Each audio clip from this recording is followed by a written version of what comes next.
Some Pokemon are Pokemon that you just inherently like, whether it be through their design, their stats, their backstory, or just whatever the hell else you like about them. Some Pokemon are just inherently likable. On the other hand, you get Pokemon like these, which no one in their right mind would like, whether it be through an uninteresting design, less than amazing stats, or just certain infamy placed around them, such as experience with them prior. Some Pokemon you're just like, mate, no thanks, you just keep it. However, some of these Pokemon I have tried using, whether I'm challenging myself, having a laugh, or more commonly just wanting to try something different, and while some I was justified in not liking, some of them really surprised me. Think of this list as a sort of underrated Pokemon, but not really. This list is pretty much explained by the title. Let's just get started.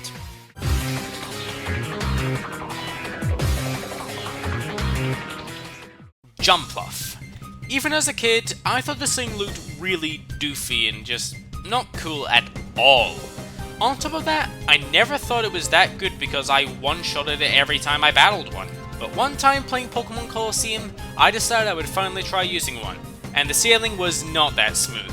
I found out in Generation 3 it learned no flying type attacks by level up, and the only decent enough flying type TM, Aerial Ace, was absent from Colosseum, so I had no use for my flying type other than a weakness and an immunity to ground. And the grass type moves I had like Giga Drain were let down by its lackluster special attack stat, but I did enjoy using one.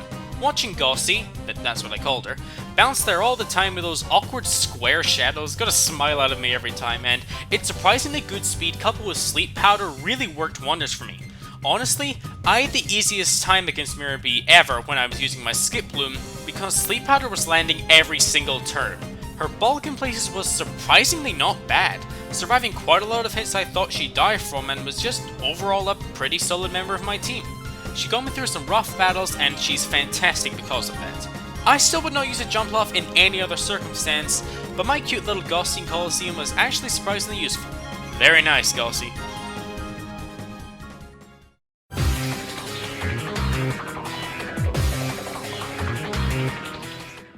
I went back and replayed Gold a while ago, and I decided that I would choose to use some Pokemon that I thought were not so great, but could surprise me to spice up my team a little. And there were two surprises on my team, the first of which being Sudowoodo. I mean, just look at this silly arse. I never ever thought to use this thing because I assumed from its derpy appearance that it wasn't anything special, other than that it was a fake tree with a surprisingly enough smart name. And yes, it wasn't the greatest Pokemon I ever used, but it really supported my team well. Its physical stats are pretty above average, and having a decent enough selection of moves like Rock Slide, Earthquake, and Low Kick really allowed me to take on most opponents with my Sudowoodo. Okay, that's an exaggeration, but it still came through for me. The only true overarching downsides were that his other stats were pretty lackluster, but I did enjoy using this thing even with its flaws, and it surprised me on a number of occasions, like taking 2 Thunders from one of Lance's Dragonites, and a Thunder from Res Pikachu that was 30 levels higher than it. My frickin' Ultra Rar took hits that left me reeling in pride so many times. Yeah, I'm making that a thing where I say the names I give to these Pokemon just to illustrate it being my experience. So yeah, Sudowoodo is not the best Pokemon, and I most likely won't use one again outside of potentially Colosseum, but Ultra Rar actually came through for me. You tank those Thunders all damn day, buddy.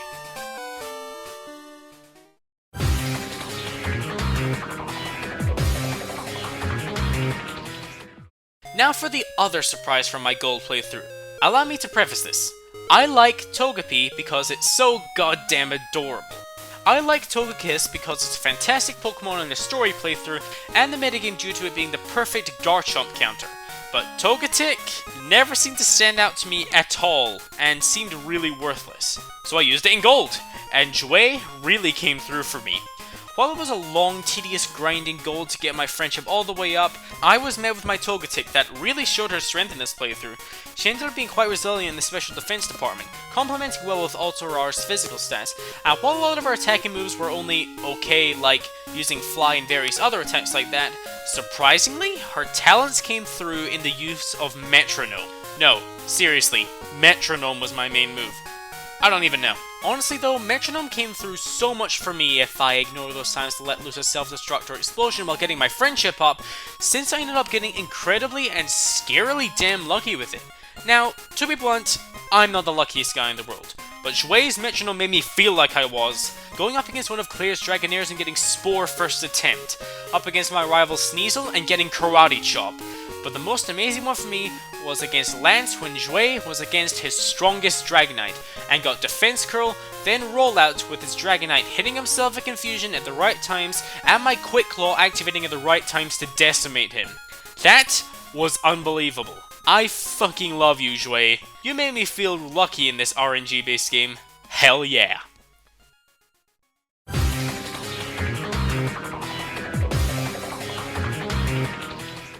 Hey look everybody, it's the Keychain Pokemon. What a shit-ass Pokemon. Wow, Game Freak are so out of ideas. That's what people say when they don't understand how awesome this thing is. When I first saw this, I was in that mindset, thinking that it was a worthless piece of crap. Until I trained one, and then, holy crap, it was useful. Being a Steel Fairy type gives it a unique type to flaunt around, and with above average defenses all around, it can be quite the bulky Pokemon. But Klefki's main strength is its ability, Prankster. With this, all of Klefki's status moves are given priority, guaranteeing that Klefki will outspeed any other Pokemon not using a priority move themselves. This gives the little set of keys so many possibilities to screw with and outmatch your opponent. And let me say that earlier this year in January, I went to Poke Melbourne and competed in my first tournament. And while I did okay, the Pokemon I always had on my team, regardless of my opponent, was Jingle Jangle, my Klefki. Not only did it get a chuckle every time I sent her out, but her Prankster ability mixed with running dual screens with a Light Clay enabled me to provide protection for my entire team, and once that was done, I could paralyze my opponents with Priority Thunder Wave, then rip into them with Foul Play. She was the perfect companion to go with my standard lead in the tournament, my Mega Salamence. Jingle Jangle setting up protection for my Salamence while it Mega Evolved and wrecked the shop.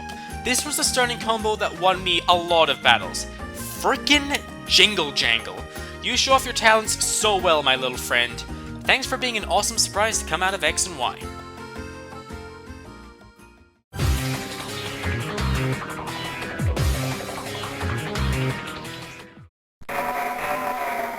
Alright, I understand at the very least when it was first released and even now, Cradily is a fantastic Pokemon in the metagame. Only problem people have is that Cradily doesn't work so well in a story playthrough, given its stats and learn set. And when I first saw it while playing Ruby, I was just like, wow, this thing looks really dumb. Probably isn't even that good a Pokemon. But when I replayed Sapphire, I decided to try using a Cradily, and I loved my Intrinsic. Sure, it was a bit slow at the beginning given Lileep's incredibly low speed and poor move pool at the time, but as the ball got rolling, he became an incredibly valuable member of my team. Its utterly amazing bulk got me through almost every battle he went up against, and his mixed attacking moveset with a bunch of support moves really and truly came through for me. On top of that, its typing combination allows it to go up against Pokemon that would be super effective against its individual types, like Water, Fire, and Ground. But now that I'm older looking at its design, oh! Those marks aren't its eyes! The mouth-looking things are its eyes! Whoa, from that perspective it looks a hell of a lot cooler. From really seeing from my own experience how badass this thing can be, I really do think that the younger me was a dumbass for not using this thing. And it also makes me more cautious and think a little harder whenever I see a Cradily appear on the battlefield.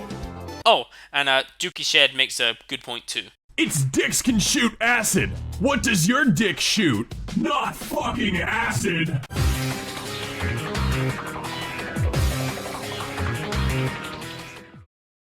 Glalie.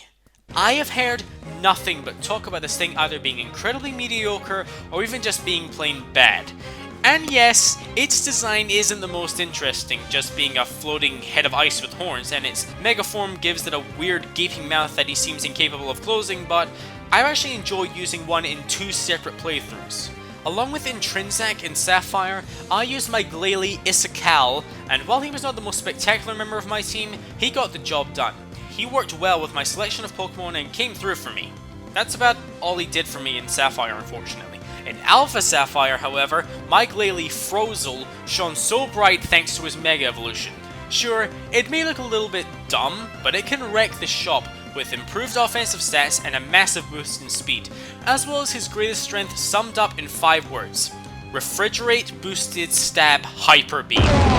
In a lot of situations down for Sapphire, it was kind of a hit this move to win in almost every situation I put him in. And the fun with Frozel never stopped since it had access to the move Freeze Dry, an ice type move that's super effective against water types. And since home and late game is filled to the brim with water types, and water types with dual types like Water Ground, Water Grass, Water Flying, and Water Dragon, imagine all the fun I had with this little move.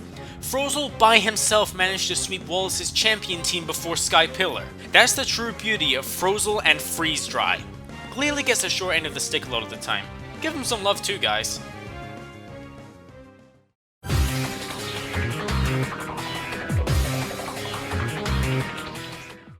I'm certain that a lot of people really like this Pokemon, but if you grew up with the Hoenn games or anything like that, you would typically hate these things. But whatever. After using one, I had a newfound respect for it. For me, it's both Tentacruel and Tentacruel. I'm sure that people who grew up with or play Ruby and Sapphire, as well as Gold and Silver, know the pain of surfing around and constantly running into these things all the time. And yeah, I was dumb as a kid and didn't use repels, partially because I thought there was a chance I'd find a new Pokemon, which never happened because, you know, I always found these things. Then came the time for me to do a Poison Mono-type run of Heart Gold, and I decided I'd use a Tentacruel. And I fell in love with it as soon as I gave him his name. The eternal name that shall be known throughout history. Jellybree! Yes, Jellybree. That's spelling and pronunciation. It was a joy every time I sent him out, just yelling to myself, "Go, Jellybree!" and getting weird looks from my family and friends. But he was far from just a joke. He was decent enough as a Tentacruel, but when he became Tentacruel, he was a special defending master, taking hits left, right, and center and still standing strong. His decent enough special attack, coupled with his above average speed, made him a great offensive force as well, spending moves like Surf and Ice Beam, as well as inflicting confusion to buy my team some time and halting other attacks. Now, every time I catch a Tentacruel or Tentacruel in any game, I have to call it Jellybree. And you people out there, do me a favor and name your Tentacruels and Cruels Jellybree. Let's make him an icon. Like hell that's gonna happen.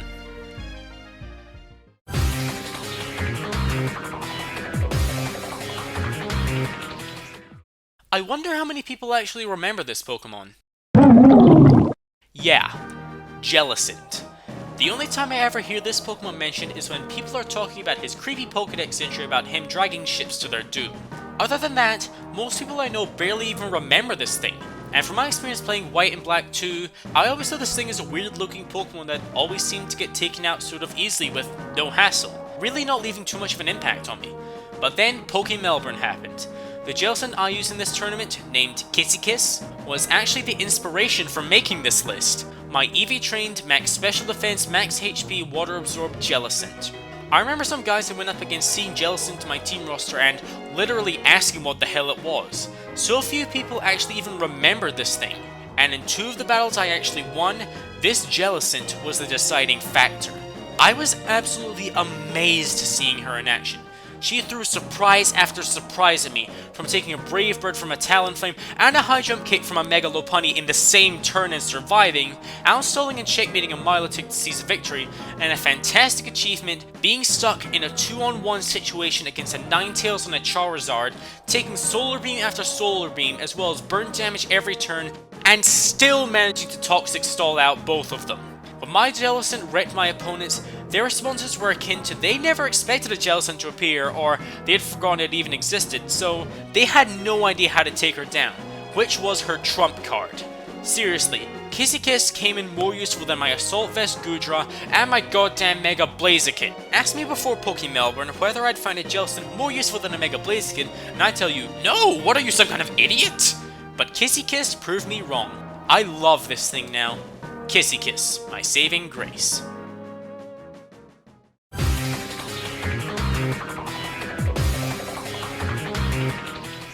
Okay, I'm sure some of these Pokemon would have been guessed so far, knowing my track record of opinions and what I know about Pokemon. I can almost guarantee no one expecting this Pokemon. So here goes. Liepard. Yeah, I like this sneaky thieving little leopard. I can't exactly justify this in a competitive sense with Prankster, since I've never used one competitively and most people recognize this thing as being terrible in a story playthrough. But I used a Liepard in my Dark Monotype run of Pokemon Black. Oh, another Monotype run mention! Sorry for all of them, but they're quite important to my explanations and experiences with them. Since I tried to have as many varied types as possible, and I got my Liepard named Slinky as a Purloin as my first proper team member, although I still would have preferred a Zora for a pure Dark type, which unfortunately was not in Black and White, I had to settle for Purloin, making him kind of like my starter Pokemon. And amazingly, he shined fantastically, at the end of the game having a higher attack and speed stat than my Crocodile. That is freaking outstanding. His speed early game was utterly outstanding, and maintained a good level as I progressed through the game, outspeeding almost any opponent and landing some good hits from moves like Night Slash, Aerial Ace, and Max Friendship Return. While my move pool might have been lacking, access to the move assist made all the difference, allowing me to use a move for one of my other Pokemon's more versatile movesets, and having lucky picks like Crunch, Earthquake, Rock Slide, Brick Break, Dragon Claw, Iron Head, X Scissor, and even Flatter or Swagger on occasion. Slinky never let me down, and he was my pick to go up against Skyla Swanna, the majority of Chantal and Caitlyn's teams, and even taking down Drayden's frickin' Haxorus. Yeah, saying that out loud baffles me too. Not sure what else I can say. A Pokemon that is known as incredibly mediocre ended up being one of the strongest members of my Dark type only team. So, give Liepard a little affection, huh? He's kinda cooler than you might think.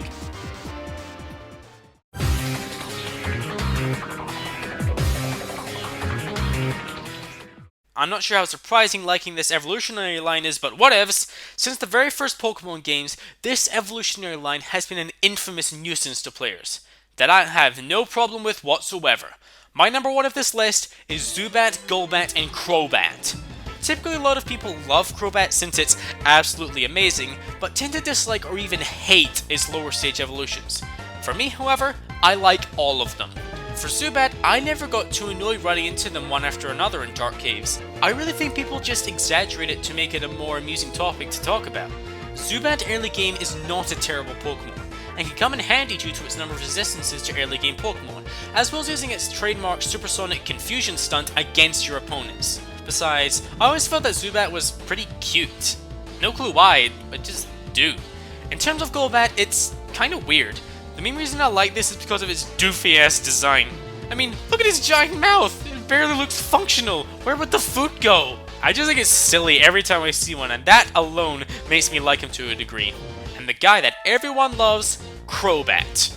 Crobat's evolution process is kind of interesting and endlessly funny on Game Freak's part. You want this really fast, incredibly awesome Pokemon? Then you'll have to catch one of the first generation's most hated Pokemon and become best friends with it. Haha, Dark Cave haters. And it's true, Crobat is utterly amazing as a Pokemon. When Gold and Silver were released, he became one of the fastest Pokemon in the whole game. Only Pokemon like Jolteon, Mewtwo, and Electrode having higher base speed stats, and even now, is still pretty high tier in terms of base speed stats. He has good enough offensive stats to fight hard and strong with an average level of bulk behind it, and also has access to some fantastic status moves like Confuse Ray, Toxic Hypnosis, and even Quick Guard to support your team and annoy the hell out of your opponents. I don't think I'll be elaborating too much more on Crobat since that's a topic for next week. Either way, I really like the entire Zubat evolution line. It may have a mark of annoyance and frustration thrust upon it by the Pokemon fanbase, but I love them regardless. If they annoy you that much, bring some goddamn repels. It's that easy.